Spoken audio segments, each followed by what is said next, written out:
You ever have one of those moments where everything you thought you knew about your family just cracks?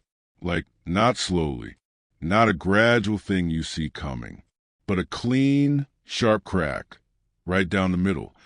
And suddenly you're standing there holding two completely different pictures of the people you grew up with. Yeah, that's what this is about. And trust me, by the time you get to the part with the lawyer, the HR department, and the 52 missed calls on my wedding day, you're going to understand exactly why I stopped trying to be the bigger person. I'm Harry, 28, male, 6'1". I work in logistics management. I show up early. I stay late. I don't complain much. I'm not the guy who posts about his feelings. I'm not the guy who calls his mom every Sunday crying about his childhood. I'm the guy who figured out early that being low maintenance was the only way to survive in my family without losing his mind. And for a long time, that worked fine until it didn't. My family has always had a favorite, and it's my sister, Diane. I'm not saying that to be dramatic. I'm saying it the way you'd say, it rains a lot in Seattle. It's just true. It's the weather. Diane is 3 years younger than me. She's always been sharp with words, better at working a room, and she figured out sometime around age 9 that my parents, especially my mom Linda, would move mountains for her tears. For my achievements, they'd maybe shift a pebble. Maybe. I got a 4.0 GPA junior year. My parents said good job and moved on. Diane got accepted to a community college 2 towns over, and they threw her a party with a cake and balloons. I got a full academic scholarship to State University. My parents were proud. Sure. But Diane got a new car that same month, and somehow that was the bigger conversation at dinner. I learned not to need the attention. I built my own thing. I got my degree, got my job, got my apartment, got my life sorted, and honestly, for a while, I thought maybe I just made peace with it. Maybe that's just how some families work, and you grow up and it matters less. And then I met Claire. Claire is 27. She's an event coordinator. She's the most organized human being I've ever encountered in my life, and she is the reason our wedding looked as good as it did given the absolute disaster that surrounded it. We met 4 years ago at a work conference, dated for 2 years, got engaged, and then spent a full year planning a wedding that was supposed to seat 140 people at a venue we put a non-refundable deposit on. We set the date 14 months in advance, February 15th, a Saturday. My parents were in on the planning from day one. My mom helped pick the venue. She stood in the event hall and said, "Oh, Harry, this is beautiful." My dad shook my hand and said, "We'll be there, son." My 3 best friends, Marcus, Joel, and Danny, were locked in as groomsmen. We got their suit measurements taken. We sent save the dates to 140 people. Everything was set. Then Diane got engaged. Her boyfriend, Trevor, proposed on a random Tuesday in October, for months before my wedding. By Thursday, I'm not exaggerating. Thursday, my mom was on the phone with Claire asking if we could think about moving our wedding date because Diane might want to do her engagement party around Valentine's weekend, and she was worried the attention would be split. Claire, who is a far more patient person than I am, told my mom very politely that we couldn't move the date. The venue deposit was non-refundable. The caterer was locked in. The photographer was booked. We had 140 save the dates already sent out. There was no moving anything. My mom said, "Okay, we'll figure out." Looking back, those 5 words were the warning I should have taken more seriously. 6 weeks before the wedding, Diane and Trevor officially announced their engagement party. And the date they picked, I want you to really let this land, was February 15th, my wedding day, 3 states away, at my parents' house. Same, exact, day. I called my mom the minute I saw the announcement. Mom, that's my wedding day. Harry, Diane didn't have a lot of options. Trevor's family can only do February. They're coming in from Oregon. It is my wedding day. You helped pick the venue. You were there when we booked it. I know, honey, but Diane really needs her family there. Trevor's parents don't know anyone. My parents need to be at my wedding. That's Mom. That's the basic thing here. And then she said it. The thing that still sits in my chest when I think about it. Harry, you have Claire's family there. Diane only has us. I genuinely didn't know what to say to that. My mother was telling me, out loud, using actual words, that her presence at my wedding wasn't necessary because my wife's family would be there. As if parents at a wedding are just a head count thing. As if it didn't matter which parents showed up, just that some parents did. I said, Mom, this is my wedding, my one wedding. She said, Diane's engagement only happens once too. I hung up, and then over the next 4 weeks, one by one, like dominoes, every single groomsman dropped out. Marcus texted first, said he'd gotten his dates mixed up and had already committed to something else. He couldn't tell me what the something else was. He just said a thing. A thing. This is a guy I've known for 9 years. Joel called me, sounded genuinely guilty, said his girlfriend really wanted to attend Diane's engagement party, and it was complicated. His girlfriend, it turned out, was Diane's college roommate. I had no idea when I asked him to be in my wedding party. Danny was the last one. He drove to my apartment, sat across from me at my kitchen table, wouldn't look me in the eye. Then he said, Man, your mom called me 3 times. She said it would mean a lot to the whole family if we were there to support Diane. There it was. My mother had been working the phones, calling my groomsmen, personally lobbying them to skip my wedding and attend my sister's engagement party instead. I confirmed it with Marcus later. She left him a voicemail saying Harry will understand, and Diane really needs the support right now. She had gone around me to my friends and actively campaigned against my own wedding. I didn't call her back. I opened my laptop and I started making a list. I didn't know exactly what I was going to do with it yet, but I started writing everything down with dates and times, because something in my gut told me this wasn't over. The morning of February 15th, I woke up at 6 a.m. in a hotel room with my future father-in-law, which is its own kind of surreal experience I wasn't fully prepared for. Claire was 2 floors up with her mom and her bridesmaids. I lay there staring at the ceiling, doing a head count of who was actually going to be on my side of the aisle. My dad's brother, Uncle Pete, a man I've seen maybe 12 times in my entire life, was coming. He told me later that my mom had actually called him and told him not to come, and that made him want to come more. A co-worker named Stephen, who I'd invited somewhat late as a social buffer, and 2 chairs that would stay empty for the entire ceremony. That was my side. Claire's side was completely full. Her parents, her 3 siblings, aunts, uncles, college friends, work friends. They were warm and loud and wonderful. And I noticed, without anyone saying a word about it, that everyone on her side was very carefully not looking at my side. The polite, practiced look of people trying hard not to show pity. The officiant was a friend of Claire's family. He did a beautiful job.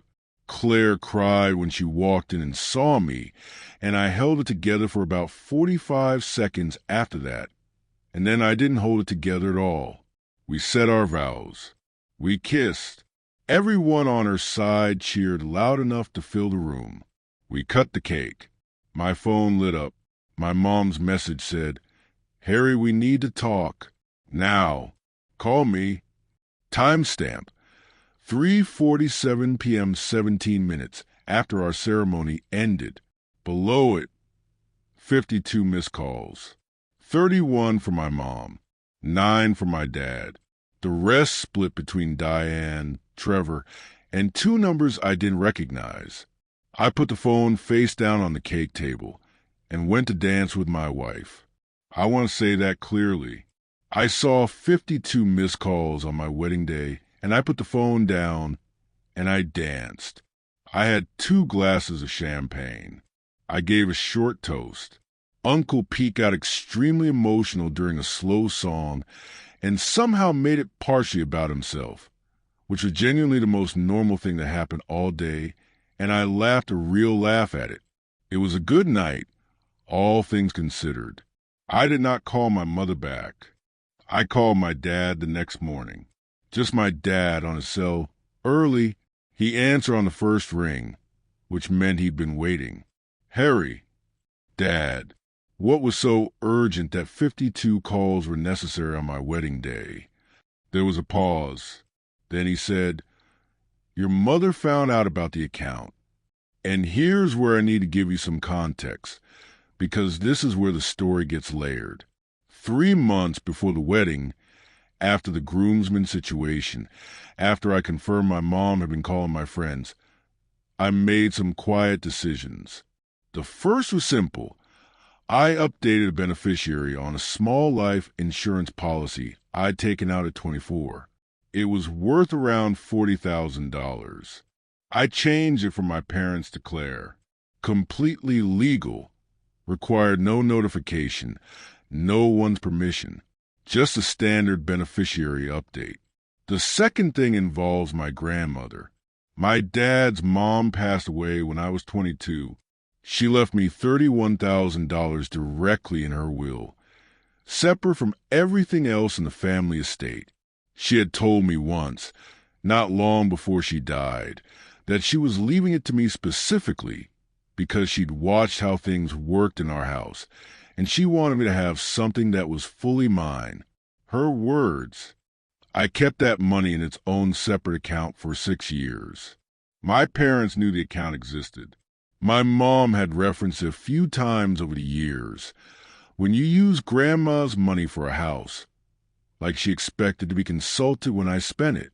She'd even suggested once, maybe 2 years before all this, that Diane could borrow some of it for a car. I said no. She seemed to let it go. She did not let it go. What I found out through a bank notification I'd set up, because I'd gotten suspicious enough to set one up, was that my mother had contacted Gerald, an old financial advisor who had handled some family accounts years ago and still had some of my outdated information on file. She had called Gerald and described herself as having joint financial interests in my account, try and get the balance and find out if I had moved money recently. Gerald told her he couldn't share that information, and then, because I was still technically his client, he called me and told me exactly what had happened. That call came in 2 days before my wedding. So when my dad said, your mother found out about the account on the morning after my wedding, what he meant was, she'd found out that Gerald had called me, that I knew what she'd done, and she had spent my entire wedding day trying to get ahead of it. 52 calls, because she panicked. I hung up with my dad, and I called a lawyer that same morning. Not because I was in any legal trouble. I wasn't, not even close, but because I needed to understand exactly what my mother had done and what my options were. The lawyer was clear.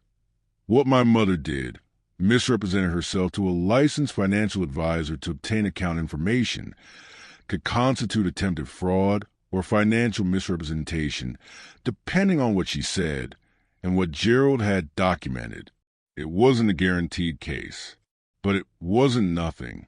The lawyer told me to get Gerald's account of the conversation in writing as soon as possible.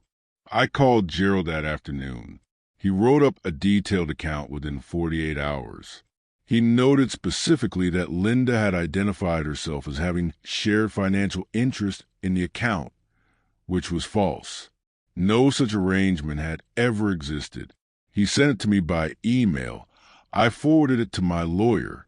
Then I called my mother. She picked up mid-first ring. Harry, before you say anything. Mom, I was just trying to understand the situation with the account.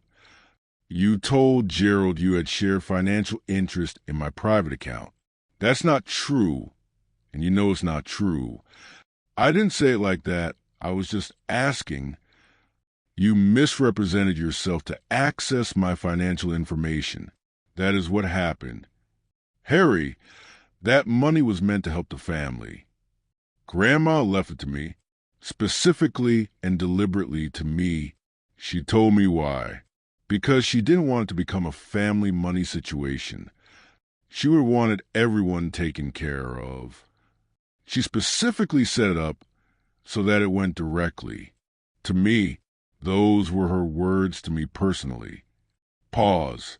You're being very dramatic about this. And there it is, the reset button. The thing my family has always done when accountability gets too close. Call the emotion dramatic. Make the person raising the issue feel like the problem.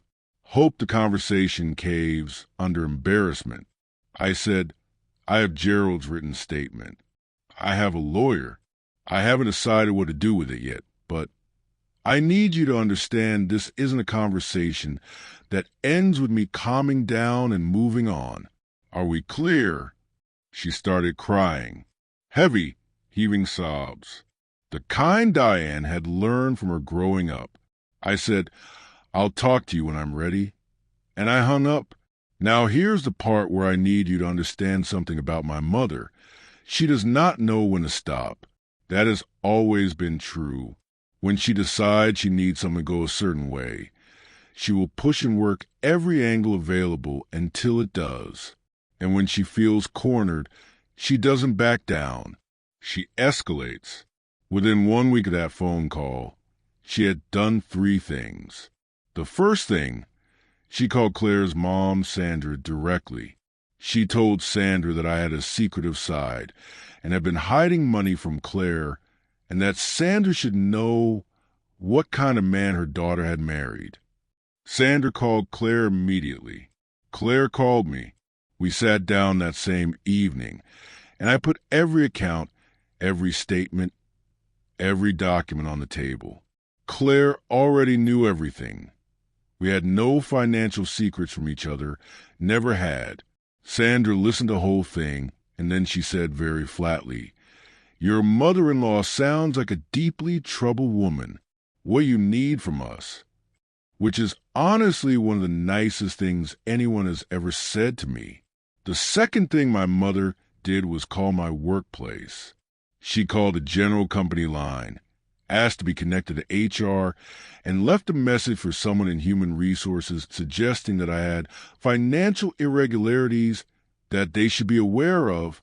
My HR director, a woman named Patricia, who I have always respected, called me into her office 2 days later looking like she'd rather be anywhere else on earth.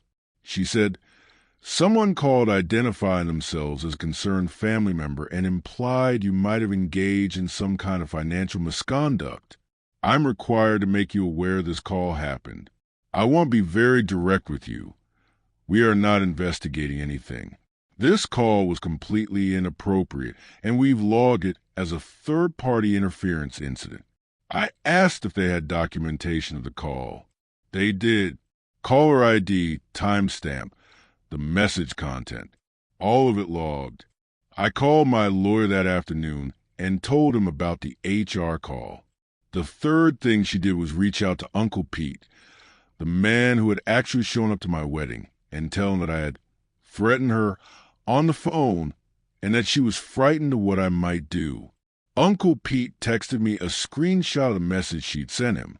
Below it, he added his own message. I was at the wedding, kid. I know what's going on. Call me if you need a witness to anything.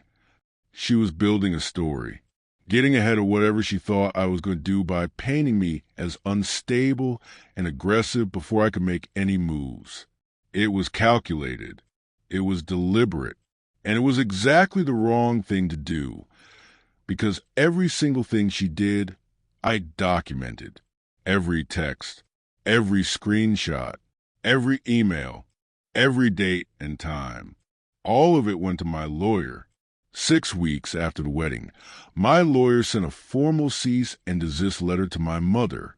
Not a lawsuit, not yet, but a legal document that outlined specifically and with dates the misrepresentation to Gerald, the call to Sandra, the call to my HR department, and the false statements made to Uncle Pete.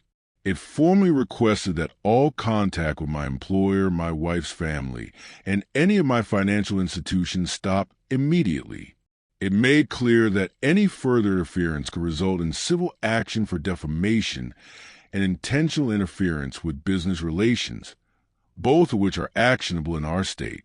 The letter also included, and this was my lawyer's idea, and it was a very good one, a formal written request that my mother provide a signed acknowledgement that she had no financial claim or interest in any account belonging to me. Signed, notarized, witnessed. My mother lost her mind. She called my dad. My dad called me. He sounded genuinely exhausted. He said, "Harry, your mother is completely beside herself."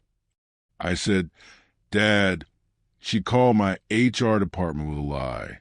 She called Sandra with a lie. She tried to access my bank account through Gerald by misrepresenting herself. I'm not overreacting. I'm responding. There's a difference."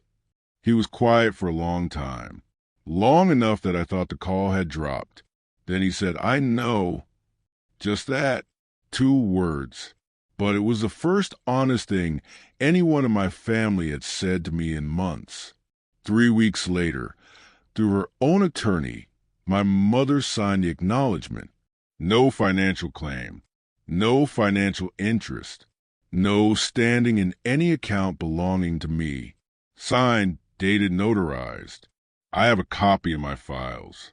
Now let me tell you about the part that felt like actual justice, because I didn't just play defense through all of this. Gerald, the financial advisor, was willing to formally document the incident through proper regulatory channels. I asked him to do it. He filed a formal complaint with the State Financial Regulatory Board. Not a criminal charge, but an official record that Linda had misrepresented herself to a licensed financial advisor in an attempt to access a client's private account information. It's on record.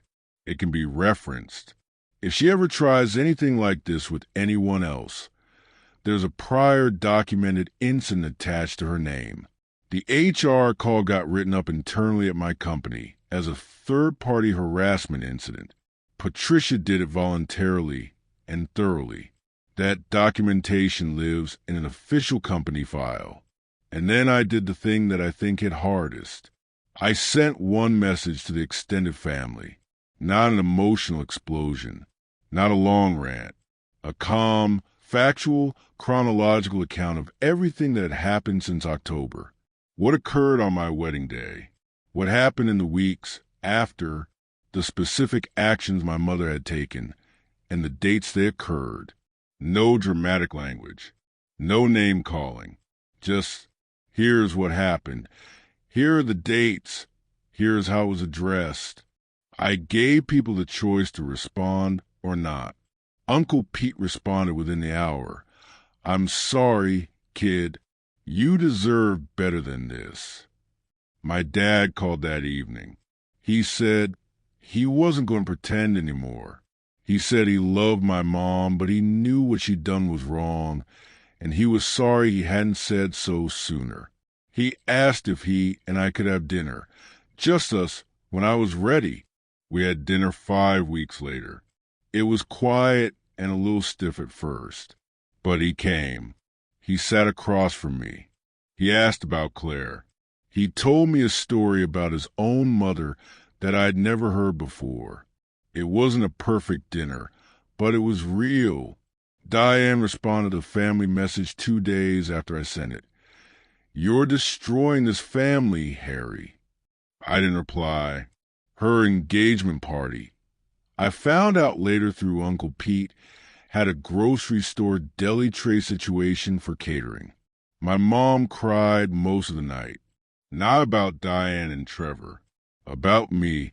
I can't say I felt bad about that. It's been 4 months since the wedding. My mother and I are not speaking. That's a mutual thing at this point. She hasn't apologized, hasn't acknowledged any of it in a real way. She sent a birthday card last month with just her name sign at the bottom. No message, just her signature.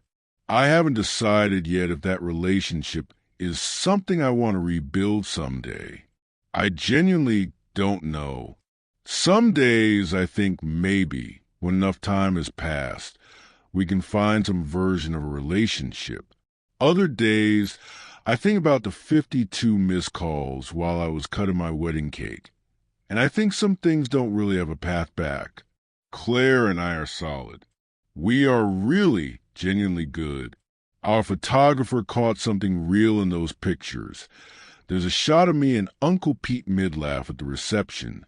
The room pretty empty behind us, and it is one of my favorite photographs of myself ever taken.